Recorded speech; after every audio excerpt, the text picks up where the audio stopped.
Friends नमस्कार। ये kidnapping का केस है जो मेरे साथ कल हुआ। मैं आप लोगों को इसलिए बता रहा हूँ ताकि आपके घर या जानने वालों को आप फटाफट सूचित कर सके कि एक ऐसी गैंग चल रही है जो कि लोगों को, बड़े लोगों को, छोटे लोगों को किडनैप कर रही है। कल शाम को 4:30 बजे मेरी वाइफ दूध लेने के लिए घर से निकली, जो 15 मिनट की दूरी पर है। उसके बाद वो घर पर नहीं आई और 5:45, 6:30 बजे के बाद हम लोगों ने उसको ढूंढना शुरू किया। हमें कहीं नहीं मिली। हम लोग एकदम हर जगह घूमे और रात को 12 बजे मेरी पत्नी मुझे सुल्तानपुर जो मेट्रो स्टेशन है उसके उधर पर मिली। और जो दर्दनाक कहानी उसके साथ बीती वो अभी, क्योंकि अभी वो थोड़ी ठीक हो पाई है, सदमे से उभर पाई है, तो मैंने उसकी एक छोटी सी वीडियो बनाई है। वो आप लोगों के लिए मैं नीचे डाल रहा हूँ, उसे ज़रूर देखें और ज़्यादा से ज़्यादा लोगों को सर्कुलेट करें और दिल्ली में बताएं कि अपने बच्चों को, अपनी पत्नियों को सेफ रखें और किसी भी अनजान आदमी से कोई भी चीज़ न लें, न देखें, न बात करें। Thank you so much. आप सब लोग सुरक्षित रहें इस उम्मीद से, और जो मेरे साथ हादसा हुआ ये किसी के साथ ना हो। हम बहुत लकी थे, ये दैवीय कृपा रही, ये डिवाइन कोई फोर्स थी जिसने मेरी वाइफ को वापस लौटाया। नहीं तो ऐसे केसेस में किसी का वापस मिल पाना बहुत बहुत मुश्किल है। हम बहुत लकी हैं कि बच गए। और आप लोगों को मैं ये इसलिए बता रहा हूँ कि अपने सब लोगों को बताएं, सब लोगों को बताएं ताकि किसी के साथ भी कोई भी बुरा हादसा होने से बच जाए। धन्यवाद, नमस्कार। यहाँ से पीछे पीछे के रास्ते से गई थी धोबी को कपड़े देने और दूध देने के लिए। मैंने धोबी को कपड़े दे दिए। तो मैंने कहा भैया जब मैं शाम को मंडी आऊँगी अपने देवरानी के साथ तो मैं शाम को लेते जाऊँगी, इसलिए अभी दे रही हूँ। तो वो कहने लगा आंटी आपसे मैंने कब बोला था 2 बजे देने के लिए। मैंने कहा मैं आ रही थी भाई, लेकिन धूप के चक्कर में आई नहीं, इसलिए मैंने कहा अब दे जाती हूँ। मैंने कहा कोई बात नहीं, देख लियो, रात को कर दियो, मतलब मैं ले लूँगी। कह रहा नहीं अब तो कल ही मिलेंगी। मैंने कहा चल ठीक है। तो मैंने कहा ठीक है, फिर मैं दूध की थैली लेती हूँ। तो कह रहा आंटी मदर डेयरी तो बंद है। मैं कहा बेवकूफ़, मुझे पता है, मैं दुकान से लेने जा रही हूँ। उसको कपड़े देख के मैं दुकान की तरफ ही जा रही थी। वो जो गली है वहाँ से ही, मतलब यहाँ से पार करके मैं गई हूँ। 2 औरतें उतरी हैं, कह रही अरे ये देखो नवरात्रे चल रहे हैं, माता रानी की माला देखो। जो उसमें से खुशबू आ रही थी वो इतनी अच्छी थी। तो मैंने कहा ये कितने की है, मतलब आई टू आई, मतलब आँखों से आँखें देख रही थी मैं उसकी। तो कह रही अरे दिख जाएगा, आप देख लो, अंगूठियाँ हैं, माला है। मैंने कहा अच्छा। वो बात ऐसा लग रहा था जैसे कि वो मुंह में कुछ बोल सी रही है, मतलब अब मुझे नहीं मालूम, कुछ मतलब बात तो कर रही थी, लेकिन जैसे मंत्र पढ़ते हैं या कुछ बोलते ना, ऐसा लग रहा था मुझे कुछ बोल भी रही है, मतलब। पर मेरे को होंठ उसके बोलते हुए कुछ नज़र से आ रही थी। फिर मैं देख रही थी, फिर मेरे को ऐसा लगा जैसे पता नहीं मैंने कोई अपनी नींद की दवाई खाती ना मैं। मैंने कहा हाँ। कह रही आप और भी देखो, आप आओ देखो यहाँ पे कितना सारा माल रखा हुआ है गाड़ी में, देख आप एक बार देख लो, नहीं पसंद आएगा तो रेट भी लग जाएगा। मैंने कहा हाँ ठीक। फिर आप देखो, बस उसने मुझे बिठाया बड़े प्यार से एकदम से, और खुद मेरे साथ में बैठ गई, और उसने तो दरवाज़ा कर लिया बंद। मैंने कहा हाँ ठीक है करके ना, मतलब फिर मैंने कहा मेरे को समझ ही नहीं आ रहा था मुझे कि मैं क्या। मैंने कहा हाँ। फिर कह रही ये लो माला। उससे मुझे माला भी दिखाते दिखाते मेरे हाथ में दे दी माला भी, और खुशबू आई जाती, मुझे बहुत प्यारी खुशबू आती, इतनी अच्छी चीज़। सुनते रहो सुनते रहो। फिर मैं गई, मैं होश में थी भी और नहीं भी थी। फिर मैं गई ऐसे एक ने इस साइड से पकड़ रखा था, एक ने इस साइड से। अब सीढ़ियाँ मेरे से चढ़ी ना जाए, मेरी हड्डी में दर्द हो रहा। वैसे डॉक्टर ने, मैं ये भी बोल रही हूँ, मुझे डॉक्टर ने मना कर रखा। ये वाली मैंने बेल्ट लगा रखी थी।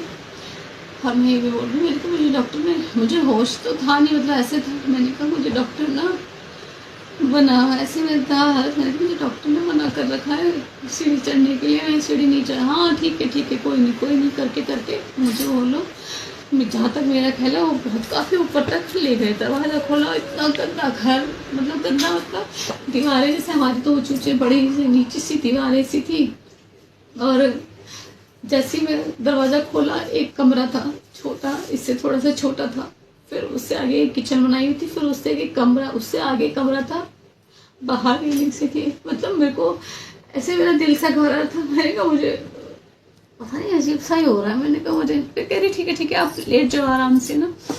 फिर थोड़ा देर तो मेरा दर्द इतना था, ऐसे होश में थोड़ा सा नहीं था, तो मैं थोड़ा देर तो लेट गई। मैं जैसी आँख बंद करी तो मेरे को, मतलब मेरी फैमिली दिख रही, मेरे बच्चे दिख रहे, मेरे पति, मतलब मैंने कहा पता नहीं, मतलब मैं यहाँ आ गई आया नगर में। और मतलब अपने बच्चों से बात कर, मेरे बच्चे थे, फिर 5 मिनट ही हुआ था मुश्किल से, मैं देखा तो मैंने कहा मैं कहाँ पे हूँ, मतलब मैंने कहा मैं अभी आयनगर में थी, मतलब अजीब सा कुछ समझ। फिर मैं एकदम से उठ के बैठी, मैंने कहा मैं कहाँ, कह रही क्या हुआ, मैंने कहा नहीं कुछ नहीं, पानी पीना है, मैंने कहा नहीं मुझे पानी नहीं पीना है, मैंने कहा मुझे तो घर जाना है, मैंने कहा, कह रही अरे कुछ नहीं अभी कुछ खाया है तुमने, मैंने कहा नहीं मैंने कुछ नहीं खाया ना, मुझे कुछ खाना है। फिर फटाफट पता नहीं किसी से चाय मंगाई, मुझे वहाँ तक नहीं, दरवाज़ा तो वहाँ था ना 3 कमरे छोड़ के, तो मैं कोई दरवाज़ा खटखटा रहा है, कोई मतलब बेल बजा रहा है, तो मुझे वहाँ तक भी अलाउ नहीं था कि मैं वहाँ तक भी चली जाऊँ, बस यहीं बैठना, मतलब यहीं बैठना। मैंने कहा मुझे इस पलंग पे भी नहीं बैठना, मैं नीचे ज़मीन पे जाके बैठ गई, मैंने कहा मुझे, फिर लेकिन मेरे से ज़मीन पे नहीं बैठा जा रहा था, तो फिर मैंने कहा अच्छा यार कहीं अपने उसके लिए मैं अपनी मतलब हड्डी में ना मेरी प्रॉब्लम हो जाए, फिर कभी मैं बैठ जाऊँ ज़मीन पे, मैंने कहा मुझे नहीं बैठना, यहाँ पे भी नहीं बैठना। फिर चाय दी उन लोगों ने मुझे, चाय पी लो, मैंने कहा इसमें भी कुछ मिलाया होगा, मैंने कहा मेरे को नहीं पी चाय, कह दिया ना चाय पी लो आप, मैंने मतलब तुम करके कह दिया ना तुम चाय पी लो, कुछ नहीं होगा चाय पी लो, पानी पी लो, मैंने कहा नहीं, बिस्किट भी दिए मुझे खाने के लिए, लेकिन बस मुझे यही था कि इसमें भी कुछ ना कुछ तो जरूर होगा, जब इंसान इतना मतलब सिर्फ दिखाने के चक्कर में यहाँ तक आ गई, मुझे पूरा था कि, और लेकिन जबरदस्ती नहीं, अगर ठीक है अगर घर जाना है ना तो चाय पी लो, मैंने कहा ठीक है। फिर मैंने भगवान का नाम लेके मतलब होठ मैंने ऐसे लगाया चाय का, फिर भी मैंने सिर्फ ऐसे मुंह लगा के मैंने कहा मैं पी लूँगी, बस एक बार मुझे बस घर तक, मतलब मुझे ये कह दो कि मुझे घर तक छोड़ दोगे, बस एक बार मुझे कहीं आसपास भी छोड़ दोगे तो मैं अपने पति अपने बच्चे किसी को बुला लूँगी अपने घर से, मुझे लेकिन एक बार मुझे वहाँ तक छोड़ दो आप, कि हाँ ठीक है, कि हाँ ठीक है छोड़ देंगे। बाकी मैंने गले में चैन पहन रखी थी और मेरे कान के थे, मेरा फ़ोन था, मेरा सब कुछ, मतलब पर्स वर्स था मेरा। अभी जब मैं उठी तो मेरे पास कुछ भी नहीं था, ना फ़ोन था, ना गले में था, ना कान में था, मेरे पता नहीं मुझे कब में से उन्होंने निकाल लिया, क्या किया मुझे नहीं मालूम। फिर 2 औरतें मैंने देखी, उसमें से बात करी, कह रही अरे उस लड़की को ना अभी काम मत कर देती हो, अभी वो उसकी उम्र अभी छोटी है, अभी उससे काम मत करवाइयो। फिर मेरे दिल को हुआ एकदम से कुछ, मतलब मैंने कहा मैं गलत आ गई, मैं गलत फंस गई मैं। तो फिर कह रहे भाई तुम कुछ काम करोगी क्या, मैंने कहा मैं कुछ काम नहीं कर सकती, मेरी हड्डी गली पड़ी, मुझे मैंने बीमारी बताई, मुझे टीवी की बीमारी है, मेरे डॉक्टर से मैंने कहा मैं 1 साल से मैं बेड पे हूँ और मुझे प्लीज़ घर जाने दो, मैं मर जाऊँगी, मुझे कुछ हो जाए। मैंने उनको ये भी कहा मुझे कुछ हो जाएगा, मुझे वहाँ भी ऐसे उल्टी। फिर कह रही एकदम जैसे घिनसी करते जाओ बाथरूम में जाओ। तो मैंने कहा हाँ ठीक है। फिर बाथरूम में गई तो और उल्टी, मतलब इतना गंदा उनका बाथरूम, सड़ा हुआ, मतलब ऐसे बाथरूम भी नहीं जाया जा रहा। फिर मैंने सोचा शायद बाथरूम से कहीं जाने का कोई तो रास्ता होगा। फिर मैं बाथरूम भी करके कम से कम मैं 4 बार गई। मैं कह रही उल्टी मत करना, यहाँ पे उल्टी मत करना। मैंने कहा नहीं अच्छा मैं उल्टी नहीं करूँगी करके, ना कुछ खा लो तुम्हें अगर उल्टी हो रही है तो ये वो। फिर वो 2 औरतें, फिर खाना मंगाया था, 2 बच्चे भी आए थे वहाँ पे, छोटे से थे। 2 बच्चे आए, वो 2 आदमियों से बात करने गई, वो खाने खुने के चक्कर में मैंने लिया माता रानी का नाम। मैंने कहा देखी जाएगी, अगर पकड़ी गई तो भी देखी जाएगी, क्या करेंगी ज्यादा। और अगर थोड़ी सी हिम्मत करी तो मैं बस आराम से दबे पाऊँ। मेरे पास तो चप्पल तक भी नहीं थी, जो चप्पल वहाँ पे पड़ी हुई थी मैंने वो चप्पल पहनी, आराम से कुंडी खोली और ऐसे भागी। मैंने फिर पीछे मुड़ के नहीं देखा। सीढ़ियों में मेरे को लग रहा था मैं गिर जाऊंगी, क्योंकि मेरे पास कोई लाइट भी नहीं थी मोबाइल की कि मोबाइल की लाइट जला सकती। सबसे नीचे गई तो आदमी चढ़ रहे थे, लड़के, जवान लड़के में, और देख रहे थे ऐसे गंदे तरीके से। मैंने फिर पूरा मुंह ढक लिया, मैंने चुन्नी थी मेरे पास, मैंने कहा कोई मुझे मतलब कोई पहचान न ले, ऐसे करके पूरा मैंने मुंह ढक के मैं वहां से भागी। और पता नहीं मुझे गली से निकली, वहां से निकली। मैंने कहा कोई मुझे बस इतना बता दे कि भाई बाहर जाने, बस मुझे बाहर सड़क तक जाना, मैं किसी पूछ लूंगी कि मुझे बस बाहर मेन रोड तक पहुंचना है। देखा तो सब कुछ बंद हो चुका था, दुकानें, आदमी कोई औरत तो दिख रही नहीं मुझे, कोई रास्ते में कोई औरत नहीं दिखी।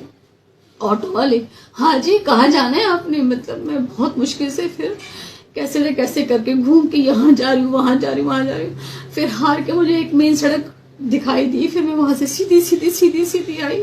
दूर एक आइसक्रीम वाला खड़ा हुआ था, मैंने कहा इसके पास जरूर फोन तो होगा भैया के पास, कुछ हो ना हो। मैंने उसके कान में कुछ लगा हुआ देख लिया था, वो जो ब्लूटूथ वगैरह होता है, मैंने कहा बस फोन भी होगा। मैंने उससे मिन्नत करी, मैंने कहा भैया एक फ़ोन कर लूँ आपके फ़ोन से। फिर मैंने अपनी बेटी को फ़ोन किया, उसको हाँ बुलाया अपने पास।